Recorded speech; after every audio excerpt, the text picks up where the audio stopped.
semestinya tujuan kemerdekaan ini mesti diperjuangkan bagi yang para menerima upah. Lah kalau sekiranya tidak sanggup untuk itu, ya lebih baik tidak.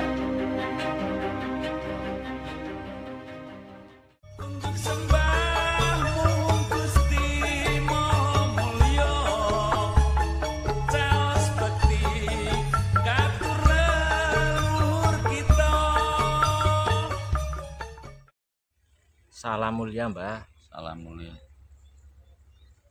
Ini jika situasi ekonominya masih seperti ini, nggih. Kita kan berkiblatnya kepada barat, ilmu ekonominya itu berkiblat kepada barat sekarang. Tapi pada kenyataannya tetap belum mampu membawa kesejahteraan begitu, Pak.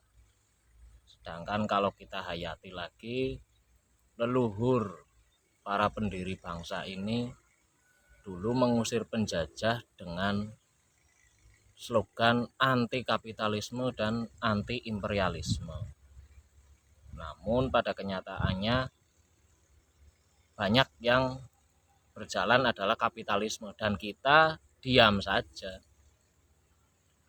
Apakah kita tidak ingkar kepada leluhur kita, Mbah? Atau bahkan mungkin apakah kita tidak kualat, Mbah? Hong wilahing jati nuhuni ajata jati luhun nusantara tabe uluk salam mulia. Jadi saya mengulas sedikit ya. Kalau Indonesia itu kan berdiri karena tentara sukarela. Ya. Saking kuatnya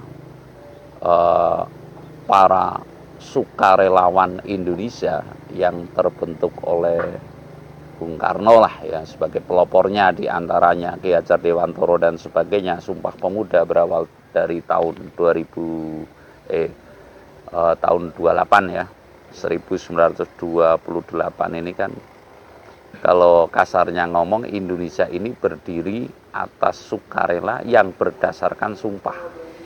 Sekali lagi ya, Indonesia berdiri itu di atas sumpah. Lah, kenapa sekarang sumpah sekarang itu sumpah menggunakan upah? Artinya disumpah manakala akan menerima upah. Saya nggak mengatakan pegawai negeri, nggak, ya kan? Lah, apa perbedaan pegawai dulu dengan sekarang, begitu loh. Kalau pegawai dulu, pegawai masa-masa berdirinya NKRI itu kan pegawai atau apa, perangkat atau apa, sekarang ya pegawai lah ya. Pegawainya itu, pendiri bangsanya, pejabatnya itu kan membuat negara. Lah kalau pejabat sekarang ya, pejabat sekarang itu dibuat oleh negara. Lah ini perbedaan yang sangat mencolok, sehingga rasa peduli terhadap situasi bangsa dan sebagainya ini, kalau boleh saya ngomong, hanya apa, fata morgana apa ya, ya sebagai retorika apa ya. Lah ini banyak terjadi. Saya nggak mengatakan si A si B jadi apa, pencitraan itu ditinggikan, namun kasus nyatanya di bawah ini menjerit, meraung, tetap dibiarkan.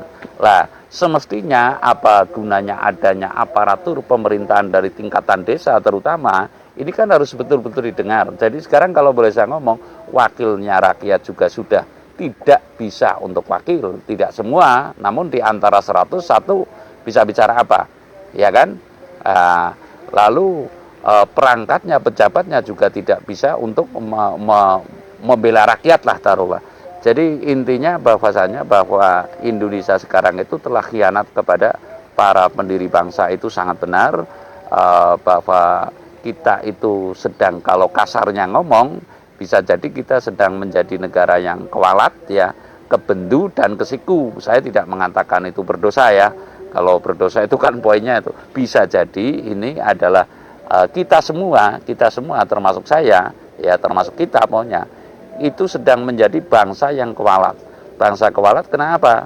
Ya kalau sudah kewalat, kebendu, kesiku kan tinggal menunggu apa, kutuk. Kan seperti itu. Ya, namun saya juga tidak akan mengatakan bangsa ini bangsa yang terkutuk.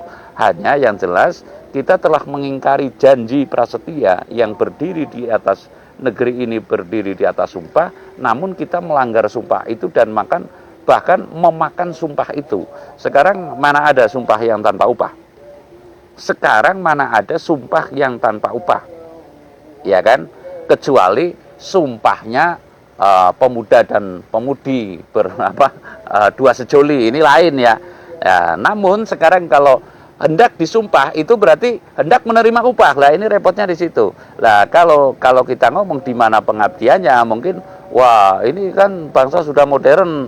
Ini kan dulu kita mengorbankan. Kalau sekarang kan ya nenek kita, kakek kita berjuang kan untuk anak cucu. Anak cucu yang seperti apa semestinya tujuan kemerdekaan ini mesti diperjuangkan bagi yang para menerima upah. Lah kalau sekiranya tidak sanggup untuk itu ya lebih baik tidak gitu loh. Artinya bangsa ini memang betul-betul masih dini ya, masih dini dan perlu menggali kembali apa muatan daripada tujuan merdeka ini. Niatnya untuk merdeka ini apa begitu loh. Niatnya untuk merdeka itu apa, dan lalu jangan sampai kita terpuruk, makin hari makin terpuruk, kita tetap cuek-cuek saja, kita tidak ada kepedulian. Kalau ya mohon maaf ya, setahun sekali berkorban saja itu wah, seorang pejabat itu, orang senegara ini melihat semua dengan hanya mohon maaf gajinya berapa, tunjangannya berapa, lalu berkorban sapi satu itu orang se-Indonesia melihat semua. Ini kan bukan hal yang aneh lagi sekarang, memang begitu keadaannya, memang begitu kasus nyatanya. Jadi selama ini kalau pembual itu mungkin ada pantasnya lah ya. Kalau Rocky Gerung bilang itu ngibul ya.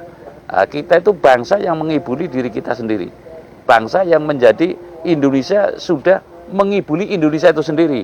Ya saya nggak boten kula wiji-wiji lah, artinya rakyatnya pun sekarang tatkala ya karena tidak ada ketegasan, mungkin ketika ada sebuah demokrasi, pesta demokrasi yang katanya 5 tahun sekali kita berhak memilih dan sebagainya, itu juga tetap sudah dilatih dengan finansial. Artinya segala sesuatu itu sudah nilainya upah, tidak ada, mohon maaf ya, cara nilai ibadahnya itu nyaris tidak ada sama sekali. Sekali lagi, nilai ibadahnya nyaris tidak ada sama sekali.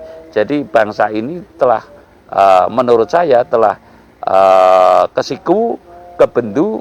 Lah, lalu bagaimana? Lah, semestinya kita mengintrospeksi kembali lagi mawas diri masing-masing, dan lalu secara seksama menggumpal, mungkin memperbaiki sumpah seperti Sumpah Pemuda itu lebih baik untuk memperbaiki bangsa ini daripada makin hari makin terpuruk, makin pedas, makin keras antar masyarakatnya, lalu berbenturan masing-masing. Ya, sekarang saja kan ini PPKM itu sudah luar biasa dampaknya, yang berakibat kepada saya melihat di channel YouTube itu ada yang di kantor bupati itu disirami pakai ikan, lalu sayuran karena dagang nggak laku, minta pertanggungjawaban dengan bupati itu di Pulau Halmahera apa mana itu. Ini betul-betul sudah sangat memprihatinkan. Jadi saya ingin dengan ini kita secara seksama memperbaiki diri, dan lalu kalau perlu para pembesar bangsa memperbaiki ketulusannya, dan lalu membangun sumpah kembali untuk membangun Indonesia. Kalau perlu mengadakan ibaratnya sumpah seperti Sumpah Pemuda, dan lalu kondisi pandemi seperti ini ya, kalau perlu diadakan semacam ruatan massal, tidak cuma terpaku kepada para pemuka agama ya, namun rakyat diberi kepercayaan, terutama yang adatnya, lalu yang kepercayaan agama juga agamanya, diberikan kepada rakyat dengan secara seksama, berdoa seksama. Namun rakyat, mohon maaf ya, rakyat yang melarat lah caranya, itu mungkin lebih mustajab doanya daripada para pemukanya sekarang, karena mereka sendiri yang selama ini rasanya itu sangat tertindas, namun banyak yang tidak tersalurkan, dan banyak tidak tersaluri oleh pemerintah. Jadi intinya bangsa ini saya meyakini sedang makin hari makin kesiku dan kebendu, dan perlu perbaikan secara seksama. Terima kasih.